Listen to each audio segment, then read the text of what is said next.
Hi there everyone, welcome back. Today we are doing another gear review, and in this gear review we are talking about this cooler right here. This is the RTIC 65.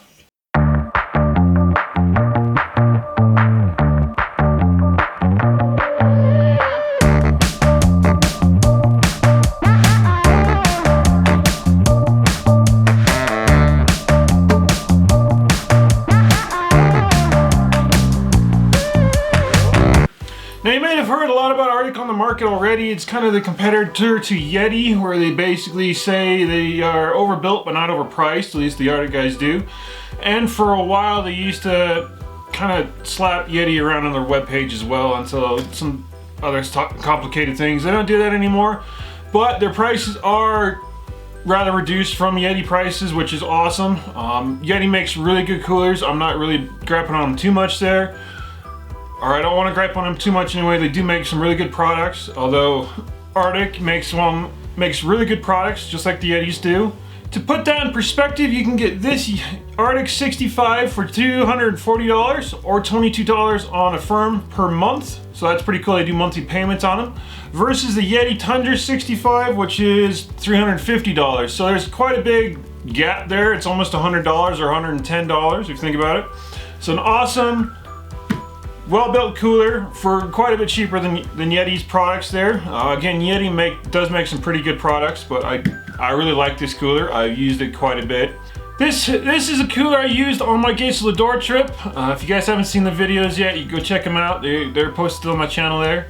But this cooler kept my food and drink cold for the entire trip. Even towards the end of the trip, where we had water in the cooler and there was melting ice like all the other coolers out there, my stuff still stayed cold, and I was able to pull cold drinks out of the cooler. And these were on days where, I mean, we were in the middle of Utah or Colorado and Utah, so it was pretty hot then.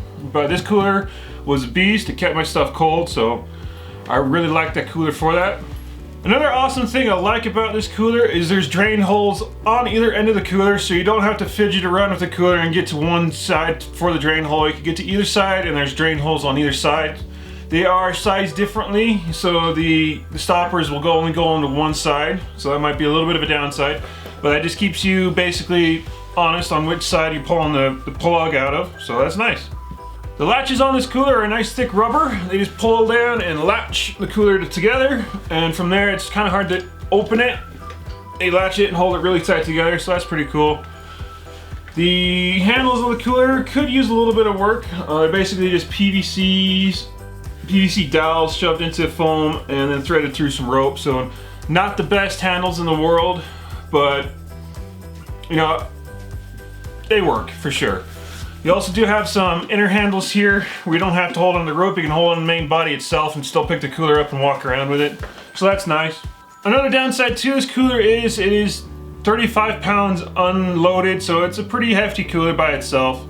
Once you get it loaded with a whole bunch of stuff, it can be really heavy, and I don't tend to take it out of my raft at all. When I have it loaded, it sits in my raft and it stays there until the trip's done. So pretty heavy when you get it loaded. Not as heavy as 120 quart coolers, which I've used on trips before. Those things are just pigs when you get them loaded, but this thing is still pretty heavy when you get it loaded. It's full of stuff.